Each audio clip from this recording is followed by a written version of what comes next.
I'm going to show you a super quick way to get your lawn equipment running again after it's been sitting and it won't start. So first I'm going to show you that this here string mower just won't start. Now it could either be that there's no spark. That's not likely. Could be water in the fuel tank, so check that first. And assuming you have good gas in the fuel tank, take this air cleaner cover off, pull off the air filter, and you're going to see this hole there. That's got kind of like a little cup. And you can use some starting fluid and spray it in there. This is just going to verify that the engine will start on starting fluid, but it only run for like a second if you've got a fuel problem. Now, if you had no spark, it wouldn't run at all. Nothing would happen. It would just not start at all. So we know we have spark. So the problem's got to be that the fuel is not getting into the engine, and here's what we'll do next. We're going to take there's two screws holding this carburetor bowl on, and so we're going to use a 9/32 socket on a little socket wrench. And we're just going to take those two screws off. And once we get those two screws off, we can pull that carburetor bowl off. And there's going to be some fuel inside of that bowl. It's like a little cup.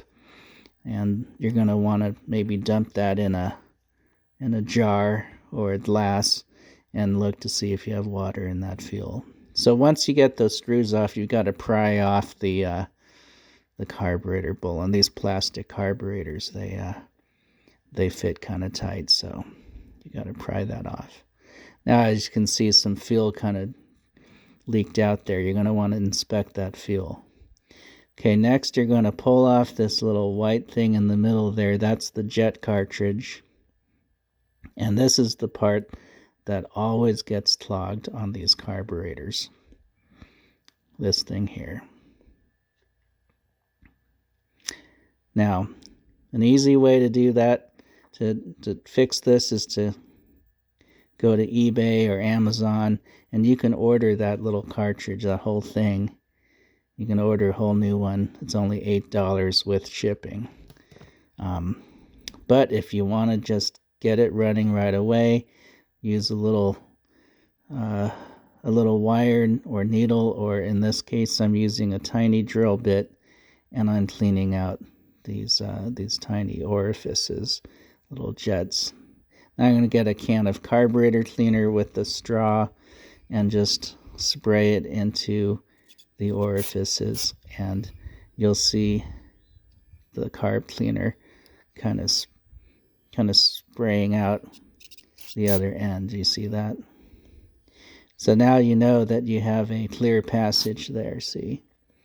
So it's ready to be put back in. But first, let's go ahead and clean this part off too. That's the float, that white thing. And well, there's tons of videos on YouTube to tell you how a carburetor works, but I'm not here to mansplain you. I'm just here to show you how to get this repair done as fast as you can, because it's not that fun.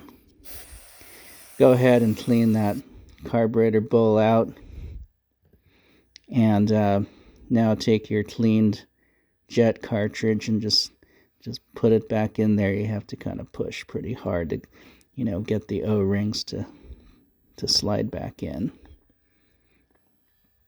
All right, now be careful around that float, because you don't want to bend it or break it. And here we're going to put the bowl back on. It only goes one way, and you'll see.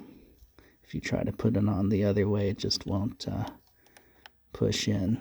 As you can see, it's kind of crooked a little bit, but as I tighten these screws, it'll just line back up again and get back on there tight, and make sure that O-ring is not slipping off or something, and that should seal tight. Now we're going to go ahead and give it a try.